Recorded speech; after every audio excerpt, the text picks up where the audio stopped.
زه وایم چې زمونږ د ساویلیر دپاره دا سړی چې راغلی دی نو دا هم د پیغمبرۍ د درجې نه کم نه دی. بسم الله الرحمن الرحیم. السلام علیکم ورحمۃ اللہ وبرکاتہ. ملګرو څنګه چې تاسو ته معلومه ده دغه ویډیو تاسو هم وکتله. مردان کې پرون د افسوسناکه واقعه مخې ته راغلې ده. بعضې کسان پوښتنه کوي وایي دغه قتل په باره کې ستاسو خیال دی د خلکو چې دی نه هغه قتل کړی دی انسان یې هغه وژلی دی. اصل خبره دا یاد ساتل پکار دي چې زموږ مخکې هم موقف اوس هم دی بیا به هم وي چې قانون دا پلاس کې اغستل نه دی پکار، لیکن د دې سره دا یو خبره هغه یاد ساتل پکار دي. بالفرض مخکې اکرم الحق صاحب هغه بیان واورېدو، هغه دغه خبره وکړه چې تقریبا د 50 تنو لپاسه کیسونه په پاکستان کې د ګستاخ رسول ډیر داسې دي چې په هغوی باندې 500 سزا ختلې ده، خو لیکن هغوی ته تر ننه پورې 500 میلاو نه شوه. ډیر کیسونه داسې دي چې هغه پینډینګ پراته دي، په هغوی باندې لا سزا هم نه راختلي. د پاکستان په تاریخ کې حالانکه دا آئین کې دا لیکل شوي دي چې د ګستاخ رسول سزا هغه قتل دی، په دې کې هیڅ قسم رعایت هغه نشته دی، لیکن د هغې باوجود په پاکستان کې یو کس ته داسې سزا نه ده ورکړی شوي. د مخکې کلونو کې آسیه ملعون چې هغې د نبي علیه السلام په شان کې ګستاخي کړې وه هغه باعزت چې دی نو هغه برطانیې ته حواله کړلی شوه. د پاکستان تاریخ کې تر ننه پورې سزا نه ده ورکړی شي. که بالفرض تر ننه پورې سزاګانې ورکړی شوی وی نو دا خلک په دومره چې دی نو هغه په جوش کې نه و چې په خپله دا قانون په لاس کې واخلي او سزا ورکړي. او بل خبره دا یاد ساتل پکار دی، مثال کے طور پر یو جلسه ده په هغې کې د یو کس مور پلار ته کنځل وکړلی شي، دی په خپل سره د عمل چې دی نه هغه کوي، یا په یو لوی مجلس کې مجمع کې میدان کې چې دی نه هغه د یو کس مور پلار وکنځلی شي نو د ده به مخې ته څه ریاکشن وي، زما او ستا چې دی نو په خپله دغه ریاکشن وي چې مونږ د هغه کس هغه مقابله کوو. نو نبی علیه السلام د نبی علیه السلام هستي خو مونږ ته د مور پلار نه هغه هم زیاته ده، زیاته چې دی نه هغه خوښ نبی علیه السلام دی مونږ ته. نو خامخا خلک چې دی نه هغه په اشتعال کې راځي، خلک به چې دی نه هغه خامخا هغه لاس اوچتوي. نو اول خبره خو دا ده په دې 13 هفته کې 3 واقعات داسې مخې ته رالل او د 3 واقعاتو تعلق چې دی نه هغه هم د پی ټی آی سره. زه سیاسي طور چې دی نه هغه دا کلیپ نه کوم، زه چې دی نه هغه صرف یو اصلاحي طور یو پیغام ورکوم. ګوره 3 واقعات مخې ته رالل. یو د ماشوم واقعه مخې ته راله چې ماشوم د نبي علیه السلام د مور پلار تشبیه د عمران خان د مور پلار د هغوی سره چې دی نه هغه ورکوي. بیا یو واقعه چې دی نه هغه دا پرونی راله، د دې سره بله واقعه چې دی نه هغه یو زنانه هغه خپل کمیس چې دی نه هغه په ډک سړک کې چې دی نه هغه اوباسي. د دې 3 واقعو چې دی نه هغه تعلق د پی ټی آی سره دی.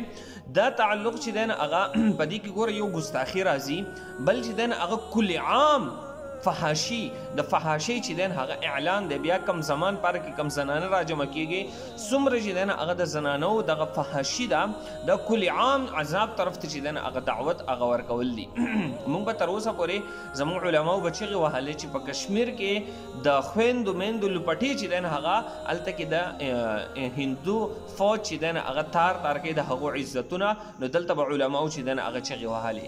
نن زموږ په خپل ملک په خپل پاکستان کې اسلامي جمهوریه پاکستان کې هغه نن زموږ د خویندو میندو لپټې چې دی هغه په پارکونو کې په روډونو کې چې دی هغه پیمال کېږي. نن هغوی چې دی هغه کمیسونه وباسي دا د څه لپاره؟ دا صرف د خپل یو لیډر چې دی د هغه د دفاع دپاره د هغه دپاره. ګوره سړی سوچ وکړي، زه خو اکثر خلکو ته لګیا یم حیران شي سړی د بل د دنیا دپاره موږ خپل اخرت هغه تباه کړو. ګوره یو لیډر دی، دنیاوي لیډر دی، دنیا لحاظ سره د یو کس پلان کې خوښته د بل پلان کې خوښته، یاره دا پلان کې به موږ ته دا چل وکړي دا به وکړي، ټیک شو دنیاوي تعلق دی.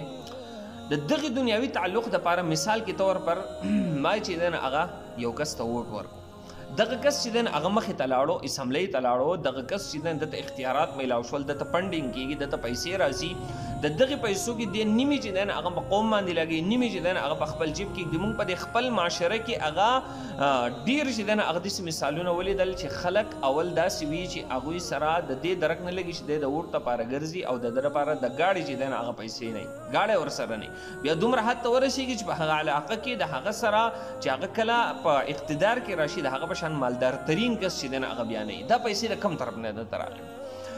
دغه ځای کې سوچ پکار دی چې ما دته ووټ ورکو، ما دې سپورټ کو، دې دغه ځای کې ته لاړو، دی کم غلا کوي، دی کم کرپشن کوي، به دې کې زما ښه برابر چې دی نه هغه حصه ده. نو زه د بل د ترقۍ دپاره، د بل د دنیا دپاره زه خپل اخرت ولې تباه کړم؟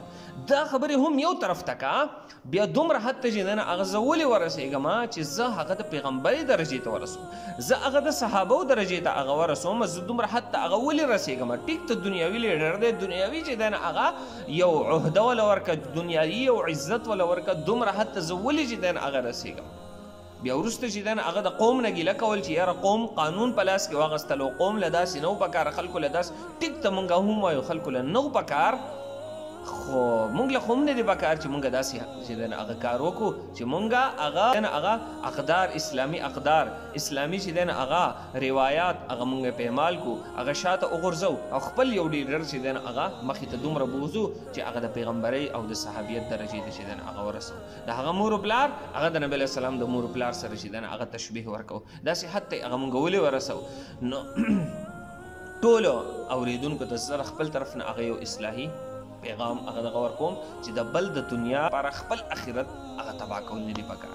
د خپل آخرت لپاره لږ سوچ هغه پکار دی چې زه کومه خبره کوم، زه کوم کار کوم، آیا په دې کې زما د دنیا څه فایده شته دی، د آخرت څه فایده شته دی، آیا په دې کې زما د دنیا د آخرت څه نقصان خو نشته دی؟ لږ سوچ چې دی نه هغه پکار دی، د هغې نه پس چې دی نه هغه خبره کول پکار دی او کار چې دی نه هغه کول پکار دی.